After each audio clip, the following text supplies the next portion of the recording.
ఈ యోహాను సువార్త 1:14 వచ్చిన వాక్యము శరీరధారి కృపాసత్య సంపూర్ణుడుగా మన మధ్య నివసించను. తండ్రి వలన కలిగిన అతిథి కుమారుని మహిమలే మనము ఆయన మహిమను కనుగొంటిమి.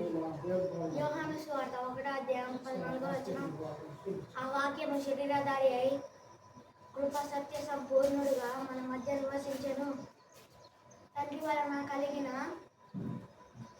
అద్వితీయ కుమారుని మహిమ వలె మనము ఆయన మహిమను కనుగొండి.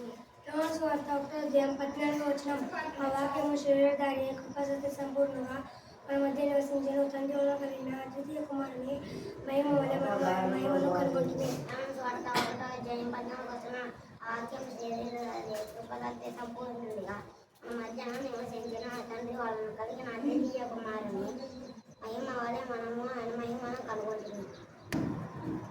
శ్రీమంతుడైన యెహోవా దేవుని మహిమను వివరించగలనా? మరియు దానితో పోల్చగలనా? శ్రీమంతుడైన యెహోవా దేవుని మహిమను వివరించగలనా? మరియు దానితో పోల్చగలనా? జ్ఞానము చేత ఆకాశమును భూమిని సృష్టించినాడు. జ్ఞానము చేత ఆకాశమును భూమిని సృష్టించినాడు. పగటికి సూర్యుని రాత్రికి చంద్రుని తారల నియమించినాడు. పగటికి సూర్యుని రాత్రికి చంద్రుని తారల నియమించినాడు. వెలుగును కలిగించినాడు. శ్రీమంతుడైన యెహోవా దేవుని మహిమను వివరించగలనా? మరియు దానితో పోల్చగలనా? సముద్రము చీల్చి ఆరిన నేలపై తన ప్రజలను నడిపినాడు.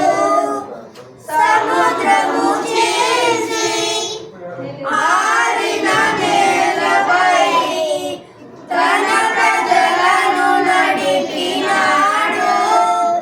బాహువు చాచి రాజుల కూల్చి అద్భుతములు చేసినాడు. బాహువు చాచి రాజుల కూల్చి అద్భుతములు చేసినాడు. కానానుకు చేర్చినాడు. శ్రీమంతుడైన యెహోవా దేవుని మహిమను వివరించగలనా? మరియు దానితో పోల్చగలనా? మరణము గుండా విమోచన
వాక్యమే